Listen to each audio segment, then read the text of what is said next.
माँ गंगा के उद्गम की पौराणिक कथा।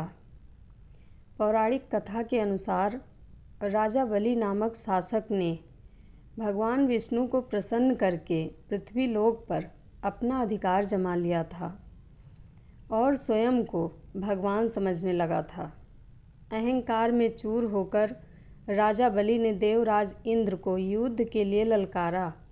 स्वर्गलोक पर खतरा मंडराता हुआ देख देवराज इंद्र भगवान विष्णु से मदद मांगने पहुँचे। तब राजा बलि के उद्धार के लिए भगवान विष्णु ने वामन रूप धारण कर लिया। उसी समय राजा बलि अपने राज्य की सुख समृद्धि के लिए अश्वमेध यज्ञ करवा रहा था, जिसमें उसने विशाल ब्राह्मण भोज का आयोजन किया और उसे दान दक्षिणा दी। तभी भगवान विष्णु वामन रूप में राजा बलि के पास पहुँचे। बलि को ये आभास हो गया था कि भगवान विष्णु ही उसके पास आए हैं।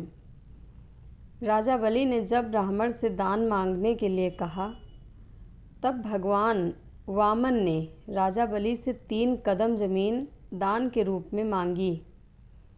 यह सुनकर राजा बलि खुशी खुशी तैयार हो गया। तब भगवान विष्णु ने अपना विकराल रूप धारण किया। उनका पैर इतने विशाल हो गए कि उन्होंने पृथ्वी को एक पैर से नाप लिया और दूसरे पग से पूरे आकाश को। इसके बाद वामन भगवान ने पूछा कि वह अपना तीसरा पग कहाँ रखें। तब राजा बलि ने कहा कि मेरे पास देने के लिए और कुछ नहीं है, और अपना शीश झुकाकर कहा कि वह अपना तीसरा पग उसके शरीर पर रख दें। तब वामन भगवान ने ऐसा ही किया और ऐसे राजा बलि पाताल लोक में समा गया। पौराणिक कथा के अनुसार जब भगवान विष्णु ने अपना दूसरा पैर आकाश की ओर उठाया था, तब ब्रह्मा जी ने उनके पैर धोए थे और उस जल को कमंडल में भर लिया था।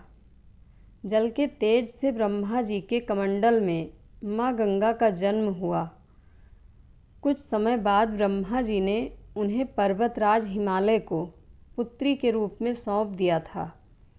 एक कथा यह भी प्रचलित है कि जब भगवान वामन ने अपना एक पैर आकाश की ओर उठाया था, तब उसकी चोट से आकाश में छेद हो गया था। इसी से 3 धाराएं फूट पड़ी थी। एक धारा पृथ्वी पर गिरी, दूसरी स्वर्ग में और तीसरी पाताल लोक में चली गई। इसलिए माँ गंगा को त्रिपथगा के नाम से भी जाना जाता है। जय माँ गंगा।